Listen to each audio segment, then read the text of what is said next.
रवि ने उस दिन की छुट्टी ले रखी थी।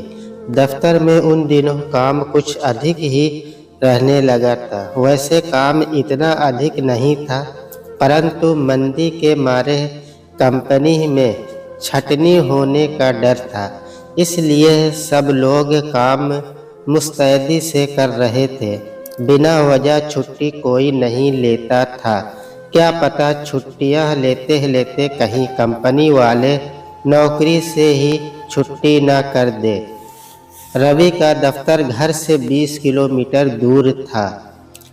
वह बस द्वारा भूमिगत रेलवे स्टेशन पहुंचता और वहां से भूमिगत रेलगाड़ी से अपने दफ्तर पहुंचता। 9 बजे दफ्तर पहुंचने के लिए उसे घर से 7:30 बजे ही चल देना पड़ता था। उसे सवेरे 6 बजे उठकर दफ्तर के लिए तैयारी करनी पड़ती थी। वह रोज उठकर अपने और विभा के लिए सवेरे की चाय बनाता था। फिर विभा उठकर उसके लिए दोपहर का भोजन तैयार कर डब्बे में रख देती। फिर सुबह का नाश्ता बनाती और फिर रवि तैयार होकर दफ्तर चला जाता था। विभा विश्वविद्यालय में एक वर्षीय डिप्लोमा कोर्स कर रही थी। उसकी कक्षाएं सवेरे और दोपहर को होती थी। बीच में 12 से 2 बजे के बीच उसकी छुट्टी रहती थी। घर से उस विश्वविद्यालय की दूरी 8 किलोमीटर थी। उन दोनों के पास एक छोटी सी कार थी। चूँकि रवि अपने दफ्तर आने जाने के लिए सार्वजनिक यातायात सुविधा का इस्तेमाल करता था, इसलिए वह कार अधिकतर विभा ही चलाती थी। वह कार से ही विश्वविद्यालय जाती थी। घर की सारी खरीदारी की जिम्मेदारी भी उसी की थी। रवि तो कभी कभार ही शाम को 7 बजे के पहले घर आ पाता था। तब तक सब दुकान बंद हो जाती थी। रवि को खरीदारी करने के लिए शनिवार को ही समय मिलता था। उस दिन घर की खास चीजें खरीदने के लिए ही रवि को तंग करती थी, वरना रोज़मर्रा की चीज़ें के लिए वह रवि को कभी परेशान नहीं होने देती। रवि को पिताजी के अग्रवास संबंधी कागजात 4 महीने पहले ही मिल पाए थे। उसके लिए रवि ने काफ़ी दौड़ धूप की थी। रवि खुश था कि कम से कम बुढ़ापे में पिताजी को भारत के डॉक्टरों या अस्पतालों के धक्के नहीं खाने पड़ेंगे। इंग्लैंड की चिकित्सा सुविधाएं सारी दुनिया में विख्यात है। यहाँ की राष्ट्रीय स्वास्थ्य सेवा सब देशों के लिए एक मिसाल है। खास तौर से पिताजी को सारी सुविधाएं 65 वर्ष से ऊपर की उम्र के होने के कारण मुफ्त ही मिलेगी। हालांकि भारत से लंदन आना आसान नहीं, परंतु 3-3 कमाऊ बेटों के होते उसके टिकट के पैसे जुटाना मुश्किल नहीं था, खास तौर पर जबकि रवि लंदन में अच्छी नौकरी पर था। जब विभा का डिप्लोमा पूरा हो जाएगा तब वह भी कमाने लगेगी। लंदन में रवि 2 कमरे का मकान खरीद चुका था। सोचा एक कमरा उन दोनों के और दूसरा पिताजी के रहने के काम आएगा। भविष्य में जब उनका परिवार बढ़ेगा तब कोई बड़ा घर खरीद लिया जाएगा। पिछले 2 हफ्ते से रवि और विभा पिताजी के स्वागत की तैयारी कर रहे थे। घर की विधिवत सफाई की गई। रवि ने पिताजी के कमरे में नए पर्दे लगा दिए। एक बड़ा वाला नया तौलिया भी ले आया। पिताजी हमेशा ही खूब बड़ा तौलिया इस्तेमाल करते थे। रवि अखबार नहीं खरीदता था क्योंकि अखबार पढ़ने का समय ही नहीं मिलता था, किंतु पिताजी के लिए वह स्थानीय अखबार वाले की दुकान से नियमित अखबार लेने के लिए कह आया। रवि जानता था कि पिताजी शायद बिना खाए रह सकते हैं, परंतु अखबार पढ़े बिना नहीं। रवि से पूछ कर विभा ने पिताजी की पसंद की सब्जियां व मिठाइयाँ तैयार कर ली थी। रवि और विभा की शादी हुए 3 साल होने को जा रहे थे। पहली बार घर का कोई आ रहा था और वह भी पिताजी। रवि और विभा बड़ी बेसब्री से उनके आने की प्रतीक्षा कर रहे थे। रवि ने एयर इंडिया वाले को 11:30 बजे फ़ोन किया। सूचना मिली हवाई जहाज 4 बजे ही पहुंचने वाला था। रवि ने फिर 1 बजे एयर इंडिया के दफ्तर में फ़ोन किया। इस बार एयर इंडिया वाले ने रवि की आवाज़ पहचान ली। वह झुंझला गया। आपके ख्याल से क्या हर 5 किलोमीटर के बाद विमान चालक मुझे बताता है कि कब हवाई जहाज पहुंचने वाला है? दिल्ली से सीधी उड़ान है, ठीक समय पर ही पहुंचने की उम्मीद है। उसकी बात सुनकर रवि चुप हो गया। विमान 4:30 बजे लंदन हवाई अड्डे पर उतर गया। रवि ने चैन की सांस ली। पिताजी को सरकारी कार्यवाही निपटाने में कोई परेशानी नहीं हुई। वे 5:30 बजे अपना सामान लेकर बाहर आ गए। रवि पिताजी को देखकर खुशी से नाच उठा। खुशी के मारे उसकी आंखों में आंसू आ गए। विभा ने पिताजी के चरण छुए। फिर उसने उनका एयर बैग ले लिया। रवि ने उनकी अटैची उठा ली। शाम के 5:45 बजे वे घर की ओर रवाना हो गए। उस समय सभी दफ्तरों और दुकानों के बंद होने का समय हो गया था। सड़क पर गाड़ियां ही गाड़ियां नजर आ रही थी। घर पहुंचते पहुंचते 8 बज गए। पिताजी सोना चाहते थे। सफर करने के कारण रात को सो नहीं पाए थे। दिल्ली में तो उस समय 2 बजे होंगे, इसलिए उन्हें नींद नहीं आ रही थी। विभा रसोई में फुलके बनाने लगी। रवि ने पिताजी के थैले से चीजें निकाल ली। पिताजी मिठाई लाए थे। रवि ने मिठाई फ्रिज में रख दी। विभा सब्जियां गरम कर रही थी और साथ ही साथ फुलके भी बना रही थी। हर रोज तो जब वह फुलके बनाती थी तो रवि माइक्रोवेव में सब्जियां गरम कर दिया करता था, पर उस दिन रवि पिताजी के पास ही बैठा था। विभा ने खाने की मेज सजा दी। रवि और पिताजी खाना खाने आ गए। पिताजी ने बस एक ही फुलका खाया। उनको भूख से अधिक नींद सता रही थी। खाने के पश्चात पिताजी सोने चले गए। रवि बैठक में टीवी चलाकर बैठ गया। विभा ने रवि को बुलाया, जरा मेरी मदद कर दो, अकेली मैं क्या क्या काम करूंगी। विभा ने सोचा कि आज रवि को क्या हो गया है। उसे दिखता नहीं कि रसोई का इतना सारा काम निपटाना है। बाकी सभी सब्जियों को फ्रिज में रखना है। खाने की मेज की सफाई करनी है। हमेशा तो जब विभा बर्तन मांजती थी तब रवि रसोई संवारने के लिए ऊपर के सारे काम समेट लिया करता था। रवि कुछ सकुचाता हुआ रसोई में आया और कुछ देर बाद ही बिना कुछ खास मदद किए बैठक में चला गया। विभा को रसोई का सारा काम निपटाते निपटाते 10:30 बज गए। वह बहुत थक गई थी, सोने चली गई। सवेरे अलार्म बजते ही रवि उठ बैठा और उसने विभा को उठा दिया। कुछ देर और सोने दीजिए, अभी आपने चाय कहाँ बनाई है? विभा बोली, चाय तुम ही बनाओ। पिताजी के सामने अगर मैं चाय बनाऊंगा तो वे क्या सोचेंगे। पिताजी तो पहले ही उठ गए थे। उनको लंदन के समय के अनुसार व्यवस्थित होने में कुछ दिन तो लगेंगे ही। सवेरे की चाय तीनों ने साथ ही पी। रवि चाय पीकर तैयार होने चला गया। विभा दरवाजे के बाहर से सवेरे ताज़ा अखबार ले आई। पिताजी अखबार पढ़ने लगे।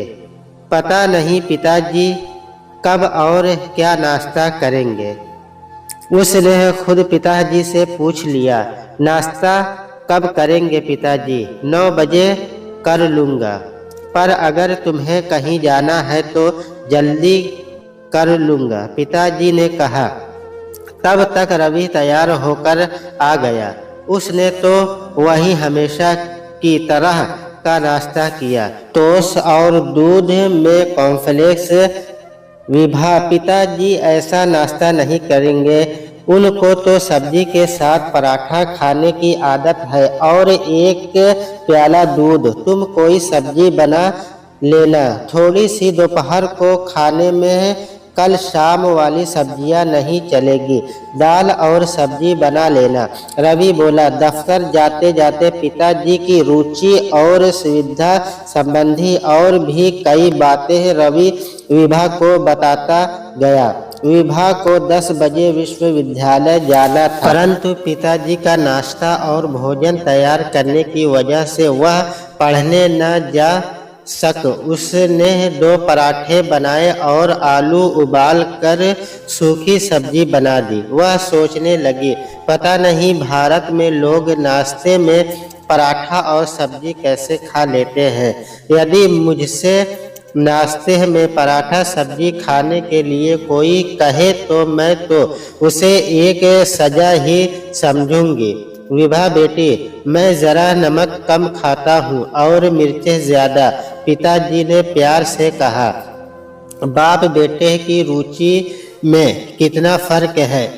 रवि को मिर्चें कम और नमक ज़्यादा चाहिए। विभा ने सोचा, कम नमक मिर्च की सब्जियां बनाऊंगी। जिसको ज़्यादा नमक मिर्च चाहिए वह ऊपर से डाल लेगा। नाश्ते के बाद विभा ने दोपहर के लिए दाल और सब्जी बना ली। यह सब करते करते 11 बज गए थे। विभा ने सोचा, पिताजी को 1 बजे खाना खिलाकर 2 बजे विश्वविद्यालय चली जाऊंगी। 11:30 बजे उसने फुलके बनाकर खाने की मेज पर खाना लगा दिया। पिताजी ने रोटी जैसे ही खाई उनके चेहरे के कुछ हाव भाव बदल गए। शायद तुमने सवेरे का गूंदा आटा बाहर छोड़ दिया होगा, इसलिए कुछ महक सी आ रही है, पिताजी बोले। विभा अपने को अपराधी सी महसूस करने लगी। उसको तो रोटियों में कोई महक नहीं आई। कुछ घंटे पहले ही तो आटा गूंधा था। खैर, आगे से सावधानी बरतूंगी, विभा ने सोचा। खाना खाते खाते 12:15 बज गए। बर्तन मांजने और रसोई साफ करने का समय नहीं था। विभा सब काम छोड़कर विश्वविद्यालय चली गई। विश्वविद्यालय से घर आते आते 4:30 बज गए। पिताजी उस समय भी सो ही रहे थे। जब उठेंगे तो चाय बनाऊंगी, यह सोचकर वह रसोई संवारने लगी। पिताजी 5:30 बजे सोकर उठे। वे हिंदुस्तानी ढंग की चाय पीते थे, इसलिए दूध और चाय पत्ती उबाल कर चाय बनाई, फट काट दिए और पिताजी की लाई मिठाई तस्तरी में रख दी। चाय के बर्तन धोते धोते 6:30 बज गए। वह बैठक में आ गई और पिताजी के साथ टीवी देखने लगी। 7 बजे तक रवि भी आ गया। रवि के लिए चाय नहीं बनाओगी विभा? पिताजी ने पूछा। विभा हमेशा की तरह सोच रही थी कि रवि दफ्तर से आकर खाना ही खाना चाहेगा, परंतु दिल्ली में लोग घर में 9 बजे से पहले खाना कहाँ खाते हैं। चाय बना दो विभा, खाने के लिए भी कुछ ले आना। खाना तो 9 बजे के बाद ही खाएंगे, रवि ने कहा। विभा कुछ ही देर में रवि के लिए चाय बना लाई। रवि चाय पीने लगा। शाम को क्या सब्जियां बना रही हो विभा, रवि ने पूछा। सब्जियां क्या बनाऊंगी, कल की तीनों सब्जियां और छोले जो कि तो भरे रखे हैं। सवेरे की सब्जी और दाल रखी है, वही खा लेंगे, विभा ने कहा। रवि ने विभा को इशारा करते हुए कुछ इस तरह देखा जैसे आंखों ही आंखों में उसको झिझक रहा हो। बासी सब्जियां खिलाओगी पिताजी को, रवि रुखाई से बोला। मैं तो आज कोई सब्जी खरीद कर लाई ही नहीं, चलिए बाजार से ले आते हैं। विमल जी की दुकान तो खुली ही होगी, इस बहाने पिताजी भी बाहर घूम आएंगे, विभा ने कहा। रवि ने अपनी चाय खत्म कर ली थी। वह अपनी चाय का प्याला वहीं छोड़कर शयन कक्ष में चला गया। विभा को यह बहुत अटपटा लगा। सोचा क्या हो गया है रवि को, घर में नौकर रख लिए है क्या, जो कल से साहब की तरह व्यवहार कर रहे हैं। कुछ देर बाद तीनों विमल बाबू की दुकान पर पहुंच गए। रवि की जिद थी कि खूब सारी सब्जियां और फल खरीद लिए जाए। पिताजी जरा कुछ दूरी पर देसी घी के डब्बे की कीमत देखकर उसकी कीमत रुपये में समझने की कोशिश कर रहे थे। इतनी सारी सब्जियों का क्या होगा, कहाँ रखूंगी इनको, फ्रिज में, विभा ने शिकायत के लहजे में कहा। जब तक यहाँ पिताजी हैं तब तक घर में बासी सब्जी नहीं चलेगी। मुझे तुम्हारे पीहर का पता नहीं, परंतु हमारे यहाँ बासी सब्जी नहीं खाई जाती, रवि दबी आवाज में यह सब कह गया। विभा को रवि के यह शब्द कड़वे लगे। मेरे पीहर वाले का अपमान करके क्या मिल गया तुम्हें, विभा ने कहा। घर आते ही रवि ने विभा को ताज़ी सब्जियां बनाने के लिए कहा। पिताजी ने जिद की कि नई सब्जी बनाने की क्या जरूरत है, जबकि दोपहर की सब्जियां बची है। विभा की जान में जान आई, मगर सब्जियां बनाने लग जाती तो खाना खाते खाते रात के 11 बज जाते। पिताजी रसोई में ही बैठ गए। रवि भी वहीं खड़ा रहा। वह कभी विभा के काम में हाथ बटाता और कभी पिताजी से बातें कर लेता। खाना 9 बजे ही निपट गया। रवि और पिताजी टीवी देखने लगे। विभा रसोई का काम सवेरे पर छोड़कर अपने मध्याह्न कक्ष में चली गई। पढ़ते लिखते रात के 12 बज गए। बीच बीच में रसोई में बर्तनों के खड़कने की आवाज आती रही। शायद रवि चाय का दूध तैयार कर रहा होगा अपने और पिताजी के लिए। विभा इतना थक गई थी कि उसकी हिम्मत बैठक में जाकर टीवी देखने की भी न थी।